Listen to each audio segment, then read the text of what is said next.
Hello, viewers. No, it's been a while since I've posted to the channel, and this isn't typically the subject matter that I cover, but it's been something that's been brewing a little bit in recent years.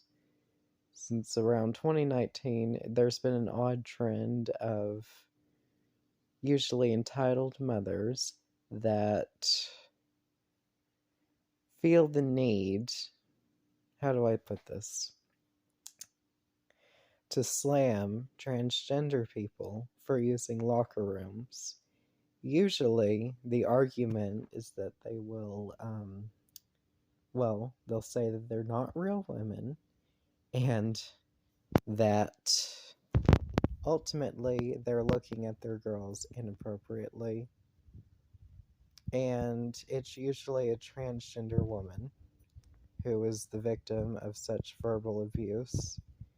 I just want to say, well, first of all, even if they are looking at your daughters decide to engage in sports activities where, as developing teenage girls, they will naturally look at each other's bodies.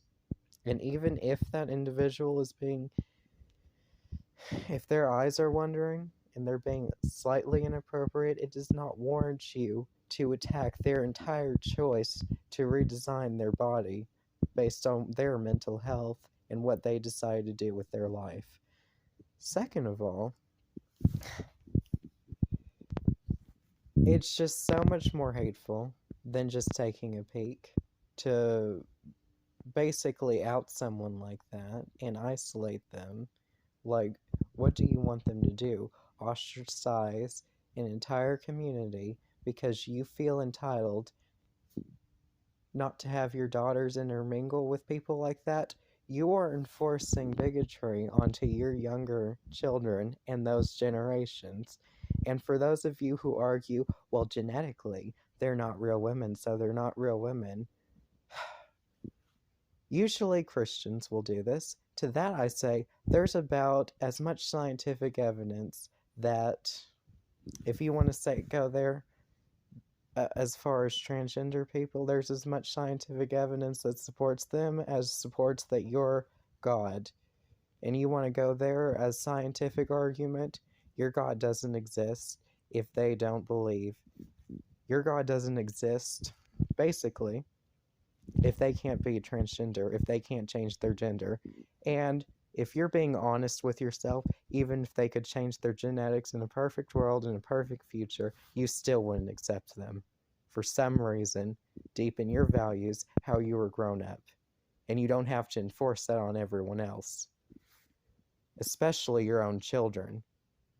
Honestly, you're lucky that DHS doesn't take your children away from you for being so stupid.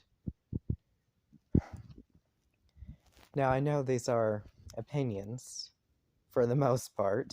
I would think human rights and equality, and ultimately, desegregation, I guess you'd call it integration, but regardless, hopefully that'd be a given, you would think.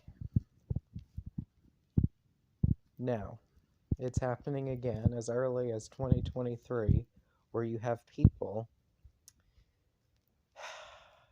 upset with certain anatomies being seen in the locker room because it makes them uncomfortable. I mean this in a figurative sense. Grow some balls. You want to play sports and you want to go to the locker room and shower, be naked in front of people.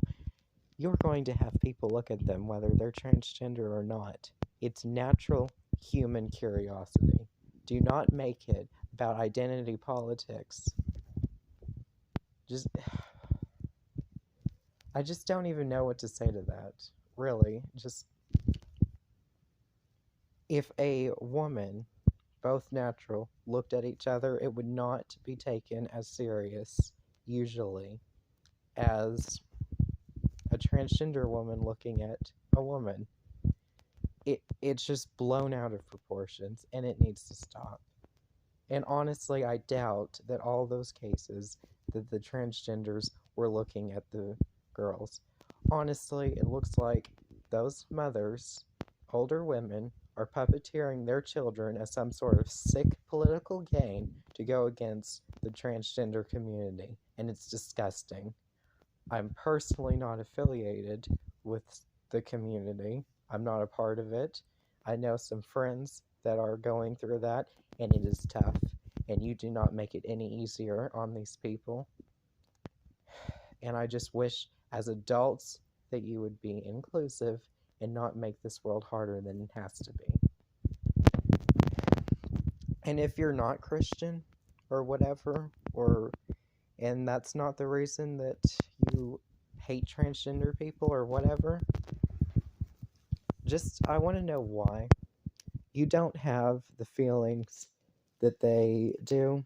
Like, you weren't born feeling insecure with your own body, growing up with that stress and depression and mood swings that you just didn't understand. Puberty is hard enough for people. I think we've all gone through that. Some sort of stress, some hormonal imbalance in our lives. And if you look in the mirror and you see something that you don't think is yourself, like, you don't know what that's like. So how are you going to pass judgment like that on someone else, Christian or not? And if you think they're lying, like, what is their gain? They're they are getting so much discrimination, so much hate. Why would someone lie about that? I know people have said it's for political clout, privilege, and whatnot. Maybe there are. Maybe there's a handful of individuals out there that do that. That does not mean the entire community is full of cheats. They are human beings and are entitled to fair and equal treatment.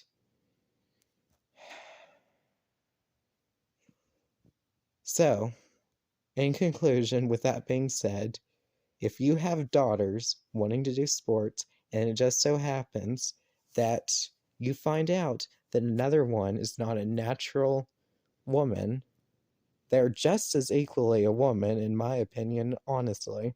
And scientifically, just for the record, we all are created females. That's why we have nipples. We all have nipples. It's not till the chromosome is assigned that you become a male. So technically all males are transgender, scientifically, if you want to go that route. But of course, Christians choose when scientific evidence is necessary. They'll argue it with the gays and whatnot. And when evolution's brought up, scientific evidence is invalid compared to the Bible. Don't even get me started on that. You can't just choose and pick when something is valid and when it's not. Either it is or it isn't. But anyway, as I was saying, if your daughter or son, whoever, is with a transgender person, let it be. Let it happen. Tell them to man up or whatever. Grow some balls or female equivalents, testes, uterus, whatever, if they're playing sports or in the military, like JROTC or whatever.